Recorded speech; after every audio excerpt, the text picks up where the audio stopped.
హరే కృష్ణ అండి. శ్రీమన్నారాయణీయము 17వ దశకము ధ్రువచరితము 3వ రాగము. ఉత్తానపాద నృపతైర్మనునందనస్య జాయా బభూవ సురుచిర్నితరామభీష్టా అన్యాసు నీతిరతిభర్తరనాదృతా సా త్వామేవ నిత్యమగతి శరణం గతాభూత్.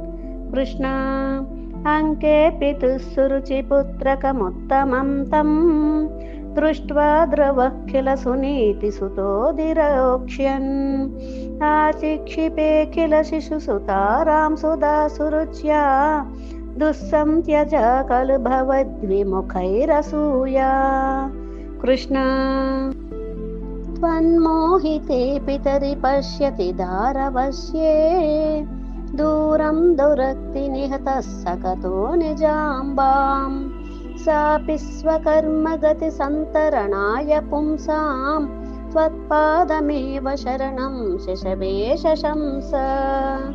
కృష్ణ ఆకర్ణ్యసోపి భవదర్శన నిశ్చితాత్మా మానే నిరేత్య నగరాత్ కిల పంచవర్షః సందృష్ట నారద నివేదిత మంత్రమార్గః స్వామారరాధ తపసా మధుకాననాంతే.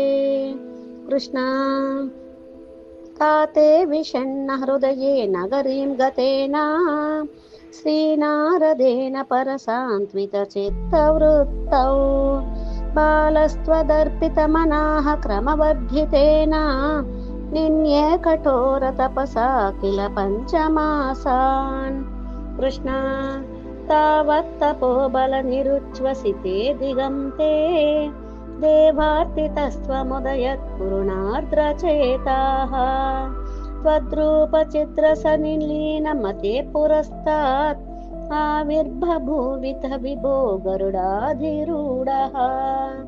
కృష్ణ త్వద్దర్శన ప్రమద భారతరంగితం తం దృగ్భ్యాం నిమగ్నమివ రూపరసాయనేతే తుష్ణోషమాణవమగమ్య కపోలదేశే సంస్పృష్టవానసి ధరేణ తథా ధరేణ.